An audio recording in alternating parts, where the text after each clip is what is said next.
Now, this is a subject of deep investigation. Now, why do I need to know about this seemingly tiny, seemingly small cell?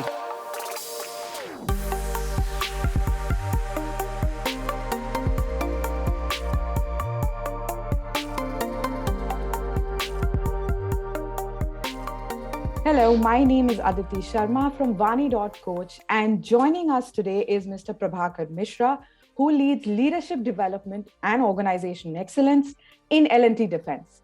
Now, Prabhakar is also an author. He has authored a book, Leverage the God in You. The book hit bestseller on Amazon and had featured in top 10 in Amazon hot new releases under the category of self-help and top 20 under personal transformation category. Welcome, Prabhakar. It is such a pleasure to have you here with me today. Thank you. Thank you so much, Aditi. Thank you. All right. So why don't we begin with you telling us something about your book? Share your journey, share your story with us. Okay. So, before I take that question, let me make a mention of something. People ask me, Prabhakar, how come at such an age you wrote a book on a subject so deep, God? And this is what I tell them, and this is what I would love to tell everyone out there. And this would also address your question, I believe. Primarily, the book is not about God. Mm-hmm. The book rather is on the most profound truth of the universe. Mm-hmm. It's about the highest knowledge, the grandest wisdom that we can immerse into, right? Right. The book, if I have to say, is about the overall scheme of life and the universe. Mm-hmm. And yes, in the process, through this journey to the most profound truth, you'd come across many powerful findings. And among them, the most profound one happens to be about the God and the grand scheme of the whole existence, about nature of our existence in terms of who we are, what is our purpose, what is our goal. I mean, what is our finite goal and what is our infinite goal? And how do we attain that? How can we be eternally happy? So that is what the book is all about in a nutshell. Interesting. So what is the most profound truth and why do we need to know this truth? How about you share some insight there? Sure. Let's dive deeper into this. What is this, the most profound truth? And even more importantly, why do we need to know this most profound truth, right? Why should we bother? What's in for me? Right. Well, we will love to answer this in three parts with three profound reasons. Why should we know this most profound truth? Mm-hmm. Reason number one is because coincidentally, this truth happens to be about the self, about I, the self, about you, the self. Right. Now, somebody might come up with even a more fundamental question. Why do I need to know about this self? I mean, I'm such a small, tiny entity in this whole world, in this infinite universe, right? मुझे अपने बारे में जान के क्या मिलेगा? मुझे तो दुनिया के बारे में जानना है, about the people, about the world outside, about the rules of the game in various realms of life, relationships, career, success, the stock market, and all that, right? You flip through every self-development books or personal transformation model or any modern motivational frameworks that we have in the world, they would all tell you you have to know about the self, but they hardly explain why. Now, this is a subject of deep investigation. Why do I need to know about this seemingly tiny, seemingly small self? I mean, what's the big deal? So to understand this, let us have a look at the modality of every intellectual quest that we humans have ever undertaken, be it in the domains of science or in the realms of spirituality. Right. So let me start with science first. Well, the modality of science is very clear. It's like this. To know the overall scheme of things in the universe, to know the scheme of big things in the universe, you need to know the scheme of small things. I mean, no wonder we see tremendous attempt being made on what they call as the grand goal of modern physics, which is to integrate the standard model of particle physics with the standard model of cosmology. Well, the point to note here is the standard model of particle physics is that branch of science that deals with the scheme of small things like the subatomic world. And the standard model of cosmology is that branch of science that deals with the scheme of the big things like the planets, stars, galaxies, and the whole fabric of our universe, right? Right. So only by integrating these two, this scheme of the small with the scheme of the big, they would accomplish what they call as the grand goal of modern physics, which is to come up with what they call as a theory of everything, the ultimate theory, the ultimate master scheme that would explain everything about the universe, right? Right. I literally smile. I literally smile when I see billions of dollars invested in constructing the largest and arguably the most complex machine ever built by humans, the Large Hadron Collider with a spread of around 27 kilometers around the borders of Switzerland and France. Well, the enormity of this machine can be imagined from the fact that it involved teaming up of more than 9,000 scientists and engineers from across 100 countries. The construction time spans across 15 years, and that is apart from 2 decades of time spent on planning and design phase. My gosh, 3.5 decades onto it. Now, if you go into the financials, The figure stands at $9 billion, making it even the most expensive machine of its time ever built by humans. Now look at the irony here. We humans have to make the most complex machine in the world. We humans have to make the costliest machine in the world. We have to make the largest machine in the world. What for? For spotting the smallest entity in the universe, the Higgs boson, the so-called God particle, right? Right. And this, and this science believes that if they do it, this would help them, in revealing various mysteries of the universe in terms of, why things are the way they are, right? So I salute to this modality of science that says, okay, to know the overall scheme of things, you have to know the scheme of small things.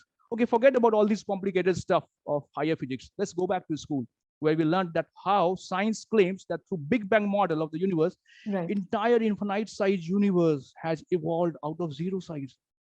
Wow. Now so that's about the modality of science. Now let us have a look at the modality of spirituality. This was no brainer. You flip through the pages of the Upanishads or the Bhagavad Gita or Buddhism, or for that matter, all major schools on spirituality almost, they have a very clear modality. Right. They make some of the boldest claims. They say, you want to know about the world, you want to know about the universe, no problem, sit down, know about yourself, you will get to know everything. So that's the thing. If you have to know about the thing, the modality of science is like this, the modality of spirituality is like this, the same modality applies to you. So that's the reason that if you want to know about the, you have to know about this seemingly small self. If you want to know about the overall scheme of things linked to this seemingly small self, your career, your relationship, success, and the whole scheme of happiness. So that's the that's the reason number one about this. That's the part number one to this most profound truth. It is about the self. The reason number two why you should know this most profound truth is interesting. Because interestingly, this truth happens to be about God. Okay. Now, for those of us who don't have capacity to comprehend the idea of God, let me go like this. You can think of it as anything beyond your limited physicality, some higher energy, some higher intelligence operating the whole grand show in the universe. I mean, come on, nature does not require you or me to make the sun rise every day, right? Everything happens through a series of remarkably high degree of automation in the universe, right? So it's about God. That is reason number two, why you should know about this most profound truth. Reason number three, you must know about this most profound truth is profoundly shocking. It goes like this. Like whatever two regions we talked about, the quest of self, the quest of God, at the destination, as you close towards your destination, you realize that both the quests lead you to the same profound revelation. I mean, both these quests converge at the destination. You and God are same. Wow. And this is not anecdotal, right? This has been very methodically demonstrated in the book, and this is really beautiful. I mean, once you realize this, you can unleash your infinite potential and be happy in all realms of your life. Now, if I have to tell you, okay, what is the another way to look at you, that you and God are same? The other way to look at this is the scheme that governs you and the scheme that governs anything that God has created in the nature. They have underlying commonality. For example, you'd find in my book that how the way an electron behaves in an atom and the way people behave in the organization or in any societal setups, they have commonality. So basically, the scheme of you and the scheme of the whole creation and the master scheme of God, they're no different. So once you know your scheme, you know God's scheme. So that's what the book is all about. And that is what the most profound truth is all about and why we should know that. Brilliant. We did happen to see the official trailer of your book. Now, you've articulated your story so well and so beautifully. I wanted to know from you if you would have any tips that you could share to improve articulation and also strengthen one's vocabulary. Yeah, sure. Thank you. I agree. The video has come amazingly well. It's very deep and powerful. And the reason is simple. See, if there is something that you love, if there is something that you own, right, you have made, articulation would come up naturally to you. So the point that I would love to tell to the viewers is, you have to love the thing that you are going to articulate. You have to own up the thing that you are going to articulate. You will be brilliant in articulation. Right. As a practice, what I would recommend is like maybe you go and watch your favorite series on Netflix and try to articulate what you saw in your own words, or read some novel of your choice and try to write the story in your own words. And at times you can flirt around with the set of events in the story. For example, like you may give a different ending to the story that will make you more creative and more innovative. As far as vocabulary is concerned, I would say you have to inculcate the habit of reading. Read a lot. Yes. go through some of the powerful words every day, maybe 5 words or 10 words every day, and just use them in your set of conversation or the mails or whatsoever you happen to do in your daily scheme of work. Right.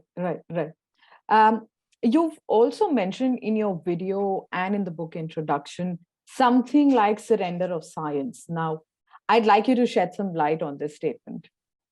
Yeah, surrender of science.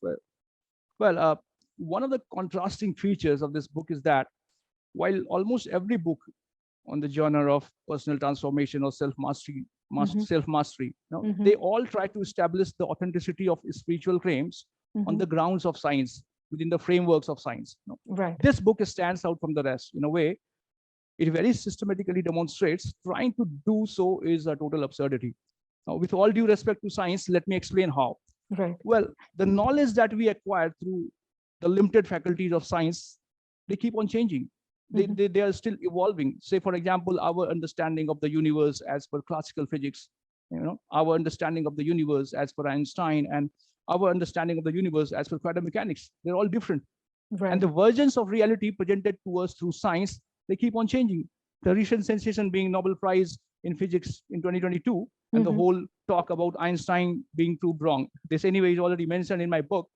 So you can never know the absolute truth, the final truth, through the faculties of science. Now let me elaborate a little more deeper into what do I exactly mean by surrender of science. Right. Well, if you see, with the advent of quantum mechanics, the modern science has put a limit on the extent to which, on the degree to which we can know and predict things in the nature, even with the best of tools and technology. Right. Now the final surrender comes here. This is really bold, yet very modest. And this comes from modern science, modern physics itself. Modern physics says there are regions, there are cases in our universe and even in other universes, if we have to talk about the multi-universe model of existence. So what they say, in those regions, the laws of physics, the laws of science that we know here, they don't apply. Forget about higher laws of physics. Something as elementary as 2 + 2 = 4 don't apply there. Then what are we talking about? Why to boast of this science and unnecessarily trying to attach the scientific certification to everything that we see around? Right. So the deal is, even if you prove something scientifically, it does not guarantee its authenticity or universality. Right. So in the book, the approach that we have followed in the book is that we keep a watch on both the scientific tracks as well as on the spiritual paths, their parallels and their junctions. And the point where science says, like, dude, I cannot go beyond, my scope is over. We go like, okay, that's fine. We don't quit. We still continue our quest under the shades of spiritual wisdom till we reach our goal. Yeah, so that's about the surrender of science. That's quite insightful. Tell me, first is, how long did it take for you to write this book? And then also, I'd like to know who edited and proofread it for you. Sure. It took me around 11 months if I have to talk in terms of touch time. If I have to include my research or basically reading and watching relevant content, it would be around a couple of years or even more. But all those years, never did I feel that I would write a book. It was only very recently that I thought I should write a book when I started sensing some deep-rooted connection of modern science and spirituality. And then this intense feeling was coming from inside to connect all these dots of scattered knowledge and wisdom and present some powerful insights from these masterpieces and serve the world. So that's about how long it took to write a book. For editing, I did it on my own because I could not find professionals with expertise both on spirituality and science.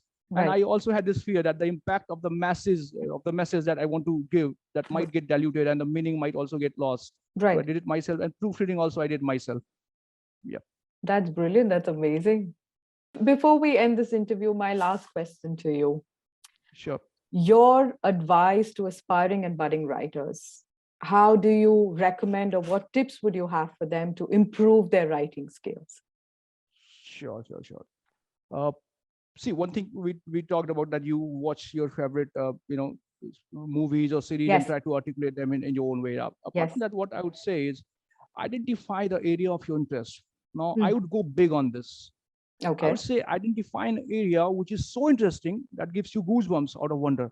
Like I remember during my school and college, I would get goosebumps when I was introduced to quantum mechanics and part of Einstein physics, though it was not part of my curriculum, but because of my dad and his collection of books. He was an avid reader, and I owe all these things to my dad that I wrote a book.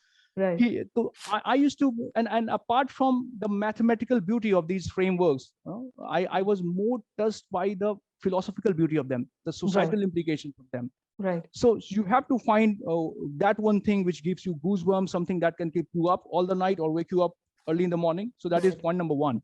Right. The second thing is inculcate a habit of reading, especially on the area of your interest. Right. Yeah, there goes a saying that a leader is a reader and a reader is a leader. I would like to add a line on this. A writer is a reader and a reader is a writer. Yeah. So yeah, that's how it is. You have to read. That's an interesting take. Yes. You have to read a lot, but yes, you have to also be very careful that what you read. You have to be very choosy. Sometimes people spend a lot of times, reading something which is actually not necessarily spending time on memes and all that. So try avoiding that. Right. Next step is keep jotting down your ideas and thoughts on that area whenever they come. I remember most of the thoughts and ideas would come to me when I go on the long drive into the mountains around some serene seashore, and I would jot them down. And the next step is connecting them in a structured, meaningful manner. Here you need to spend some time, to make sure that some beautiful storyline is coming up or a structured framework is, shaping up. True. That gives a very powerful message or a very beautiful story through which you can serve the world. Right. And one general piece of advice, which is very powerful, is it will really help you in your writing or whatsoever journey you're in. Right. Spend time with yourself. You have to start dating yourself.